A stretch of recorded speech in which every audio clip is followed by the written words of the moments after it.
Bonjour, je suis Marie-Ève Brouillette, infirmière en périnatalité petite enfance, consultante en allaitement certifiée IBCLC et monitrice de portage. Je vous présente aujourd'hui comment utiliser une tétrelle si ça vous est recommandé par une professionnelle en allaitement. J'ai bel et bien dit si ça vous est recommandé. Donc, malheureusement, cet objet-là est en vente libre dans plusieurs commerces et pharmacies.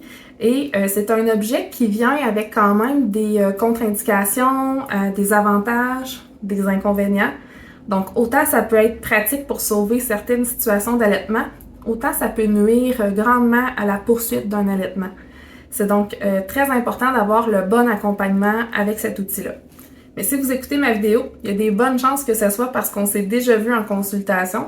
Alors, sachez que si je vous l'ai proposé, c'est pour des bonnes raisons.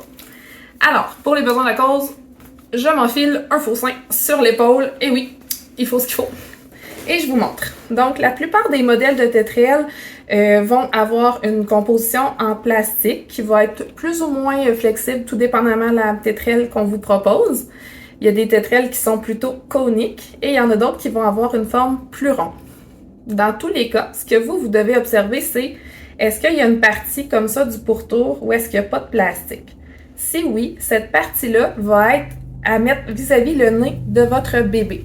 Donc, si moi j'allaite en football, je vais avoir avantage à ce que la tétrelle, elle soit comme ça parce que mon bébé va venir comme ça. Mais si au contraire, j'allaite plus mon bébé en madone, eh bien la partie sans plastique, je vais vouloir la tourner pour que mon bébé ait un contact finalement avec la peau de mon sein et non pas le plastique.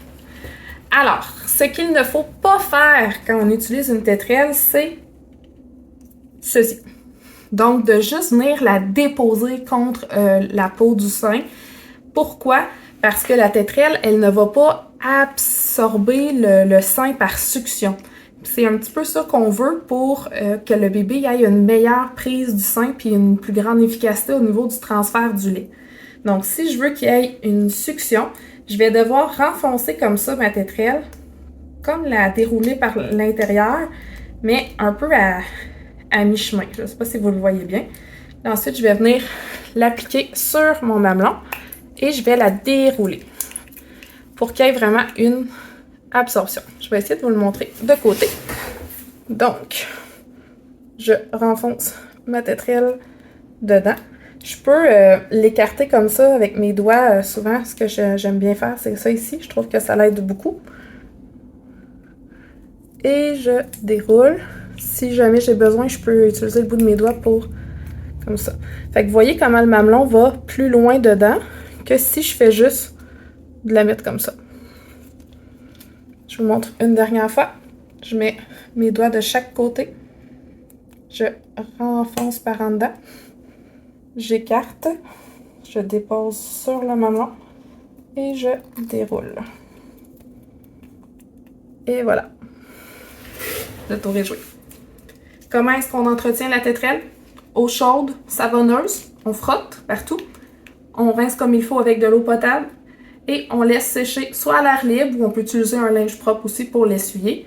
Et on la laisse à l'air libre, ou si on est vraiment sûr qu'elle est sec, on peut la ranger dans son contenant qui est imperméable. Alors voilà!